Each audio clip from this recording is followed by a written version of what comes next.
In terms of the equipment I use, I'm pretty basic. I have an MPC 2000 XL, a Motif. Right now I'm using Pro Tools. I'm developing an appreciation for Logic. I mean, really outside, I don't really focus too hard on the equipment because, I mean, in my experiences, I've seen and worked with cats that have used everything from Fruity Loops to MPCs to Insonics to SPs to ASRs to, I mean, you name it. And I've learned that it really does not matter what you use, but how you use it. You know, so it's almost like when you go to college. You know, that one, you're there for 4 years unless you happen to transfer or go to a different school. But for the most part, you know, you're always wondering how green the grass is over there. Like when I went to Albany, we would go to Syracuse and see concerts and talk to our friends from Syracuse, and they were like, yeah, man, it's boring over here. We wish we were in Albany. When we're thinking, man, it's boring in Albany, we wish we went to Syracuse. You really only get one experience. The thing is to take full advantage of that. And I learned, fortunately, at a young age in school that, you know, it's not about that. It's about having fun where you are. You know, and I got the most out of the Albany experience, and my people's got the most out of the Syracuse experience. So for the same, you know, the same rule can be applied for producing. Whatever you use it to the best of your ability, blow it out, push the envelope, do things with it that nobody's done before. Develop a sound, destroy that sound, develop another sound, you know? So, I mean, it's, as much as people want to know what you use, I wouldn't be surprised in a few years if you asked me that question and it was something totally different. Whenever somebody asks me for advice for aspiring artists, I try to stick to the same mantra, which is just be yourself. And, you know, a lot of people take that to mean don't try to be anybody else. That's true, but I'm really focused on the literal translation of be yourself. Like, enjoy who you are, embrace, celebrate, learn from, and teach from who you are. Not so much don't try to be like so-and-so. If that's who you are, give credit where credit is due, keep it moving. But primarily, be able to live with everything that you do. Be able to say, you know, I'm doing this because A, B, and C, not because I think this is the direction that hip-hop is going. No.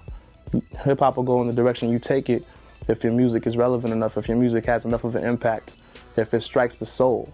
And that's not speaking in numbers, that's speaking in quality. If the few people that hear your music feel your music, more people are gonna hear your music. You know, that's marketing at its finest. So I would just say, you know, be yourself. Tell your story. You know, a lot of people get groomed and conditioned to think that their life is boring because they know it better than anybody else's. When in fact, there's always another side of the spectrum that people, you know, can relate to, because a lot of us go through the same things that we go through on a low and are just too shook to let it be known. And the things that we can't relate to, in the sense that there are things about your life that are so unique that you don't even appreciate, that the next man can appreciate if you just tell your story from your heart and from your mind. That's what led me to fall in love with hip-hop, because I came up in a time where there were so many different artists doing so many different things, all played on the same medium, you know.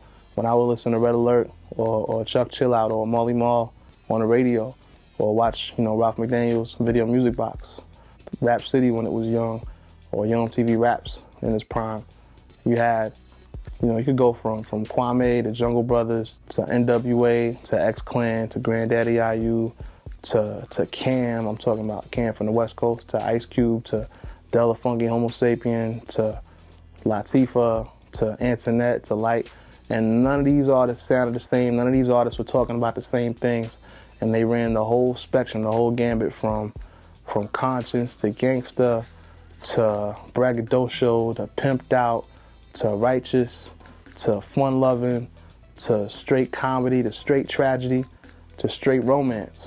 And it was all in the same spot. It was all in the same mix. And coming up out of that era, it developed me into the kind of person or the kind of artist that strives to be eclectic with my music. So on my album, I make sure, you know, with the producers, I make a concerted effort that, you know, this beat's gonna sound this way, so that beat is gonna fit it this way, and that beat's gonna contrast it in that way. You know, I plan out the album like that, so that there's a little bit of everything, so that you can see as many sides of me as I can, as if it's my last record or my first record. Because if I only had one shot to make an album, you know, I'd have to think that it'd be important that people saw as many different sides of me as possible so they know what all to take from and what all to put together. That's part of what makes me who I am.